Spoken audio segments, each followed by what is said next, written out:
ኢትዮ አምሻሹን እየመራው ሊዲያ ደሳለኛ አብራችሁ ቆይታ የማደርግ ይሆናል። ዋና አዘጋጁ የኔ አባሻን በላት፣ በቴክኒኩ ያብቃል ማና ያለ። አድማጮች እናንተም አብራችሁን ቆዩ።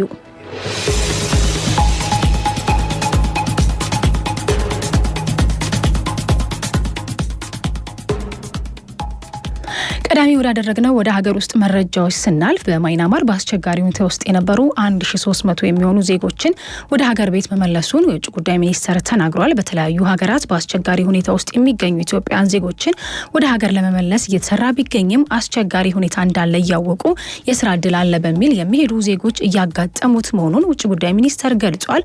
ሆኖም በህጋዊ መንገድም ሄደው ችግር የሚያጋጥማቸው ኢትዮጵያውያን መብት ለማስጠበቅ ቆንስላና ኤምባሲ ትኩረት ሰጥተው እንዲከታተሉ ቋሚ የስራ መመሪያ ተሰጥቷል ተብሏል። ኢትዮጵያውያኑ ክብርና መብት ተጠብቀው እንዲቆዩ ከሚስዮን መሪዎች በተጨማሪ ይህንን ጉዳይ ብቻ እንዲከታተሉ ዲፕሎማቶች መመደባቸውን የውጭ ጉዳይ ሚኒስትር ዶክተር ጌዲዮን ጢሞቴዎስ ተናግረዋል። ከማይናማር በተጨማሪ በሳውዲ አረቢያ በአስቸጋሪ ሁኔታው ነበሩ የተባሉ 26000 ዜጎችን በ5 ወራት ውስጥ ማስመለሱን ሚኒስተሩ ተናግረዋል።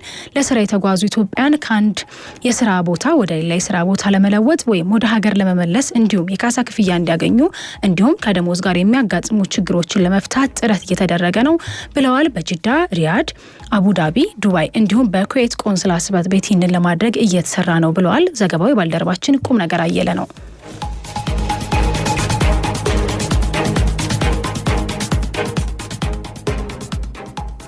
አዋጭ የገንዘብ ቁጠባና ብድር ህብረት ስራ ማህበር ለሁለተኛ ጊዜ ያዘጋጀውን የአባላት የገና ባዛር አስጀምሯል። አዋጭ የገንዘብ ቁጠባና ብድር ኃላፊነቱ የተወሰነ መሰረታዊ ህብረት ስራ ማህበር ያዘጋጀው ሁለተኛ አዋጭ አባላት የገና ባዛር በይፋ ከፍቷል። በዚህ የገና ባዛር ላይ ለበዓል የሚሆኑ የተለያዩ ምርቶች የቀረቡ ሲሆን ከነዚህ መካከል የባልትና ውጤቶችና የሀገር ባህል ልብሶች፣ የቤት እቃዎችና የቆዳ ውጤቶች እንዲሁም ሌሎች ለበዓል አስፈላጊ የሆኑ ግብዓቶች በተመጣጣኝ ዋጋ ለሸማች ቀርበዋል። ባዛሩ ለአዋጭ የንግድ ወይንም የመደበኛ ብድር ተበዳሪ ለሆኑ ነጋዴ አባላት የተዘጋጀ ሲሆን ተቋሙ የአባላቱን ኢኮኖሚያዊ ተጠቃሚነት ለማረጋገጥና በተለይም ተበዳሪ አባላቱን ለማበረታታትና ለማገዝ ታስቦ የተዘጋጀ መሆኑ ተገልጿል። ከ80 በላይ የአዋጭ አባላትን ያለምንም ክፍያ በማሳተፍ የሚካሄደው ይሄ የገና ባዛር ለአባላቱ የገበያ ትስስር በመፍጠር ዘላቂ እድገት ማስቀጠል በሚል መሪ ቃል ከዛሬ ታህሳስ 21 እስከ ታህሳስ 28 2018 ዓ.ም ድረስ ይካሄዳል መባሉን ጣቢያችን በስፍራው ተገኝቶ ለመመልከት ችሏል።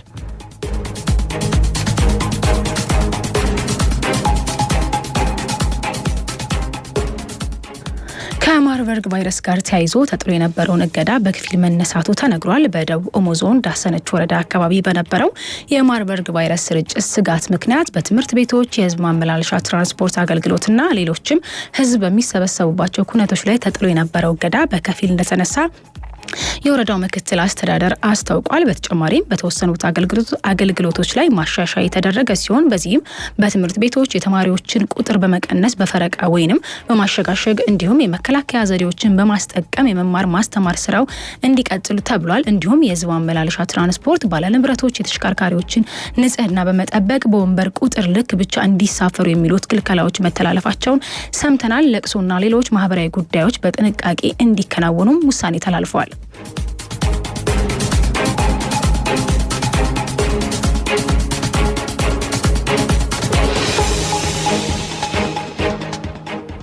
የኢትዮጵያ ፌዴራል ፖሊስ ያበለጸገችውን 3 የሲስተም ሶፍትዌሮችን በይፋ አስመርቆ ስራ አስጀምሯል። የኢትዮጵያ ፌዴራል ፖሊስ የፖሊስ ኮሚኒኬሽን ሲስተሙን የበለጠ ለማሳለጥ ይቻል ዘንድ ዘመናዊ ሬዲዮኖችን በማሟላት የሬዲዮ መገናኛ አቅሙን በከፍተኛ ደረጃ በማዘመንና ተደራሽነቱን ይበልጥ በማስፋት እንዲሁም በራስ አቅም ያበለጸገችውን የቅድመ ጥንቃቄ ስርዓት ሲስተም፣ የጦር መሳሪያ አስተዳደር ሲስተምና የኤግዚቢት አስተዳደር ሲስተም ሶፍትዌሮችን በዛሬው ዕለት በዋናው መስሪያ ቤት በይፋ ማስመረቁን እና ወደ ስራ አስገብቷል። በዛሬው ዕለት በይፋ የተመረቀው ወደ ስራ የገቡት ቴክኖሎጂዎች አስቀድሞ ወንጀል ለመከላከል ተፈጽሞ ሲገኝም አስፈላጊ የሆኑ መረጃዎችን ከመያዝ ባለፈ የፖሊስን የማድረግ አቅም በከፍተኛ ደረጃ የሚያሳድጉ በመሆናቸው አመራሩ ይህንን አውቆ ራሱን ከቴክኖሎጂዎች ጋር ማላመድ እንዲችል በቀጣይ ስልጠናዎች እንዲዘጋጁ ሲል የኢትዮጵያ ፌዴራል ፖሊስ ኮሚሽነር ጀነራል ደመላሽ ገብረ ሚካኤል አሳስበዋል።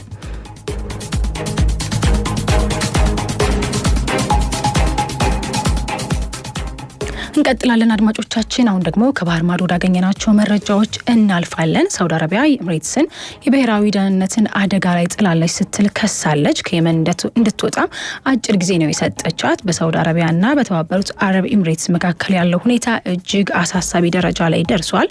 ሳውዲ አረቢያ የተባበሩት አረብ ኤምሬትስን የየመን ሪፐብሊክ ያቀረበችውን ሙሉ በሙሉ የመውጣት ጥያቄ በአስቸኳይ እንድትቀበል ጠይቃለች። የሳውዲ አረቢያ መንግስት ባወጣው ጠንከር ያለ መግለጫ የተባበሩት አረብ ኤምሬትስ በየመን ውስጥ እጅግ አደገኛ እርምጃዎችን እየወሰደች መሆኑንና ይሄም በቀጥታ የሳውዲን ብሔራዊ ደህንነት የሚፈታተን መሆኑን ነው ብሏል። የሳውዲ አረቢያ የውጭ ጉዳይ ሚኒስቴር ባወጣው መግለጫ ወንድም በተባለችው የተባበሩት አረብ ኤምሬትስ ድርጊት ጥልቅ ቅሬታ መስማቱንም ገልጿል።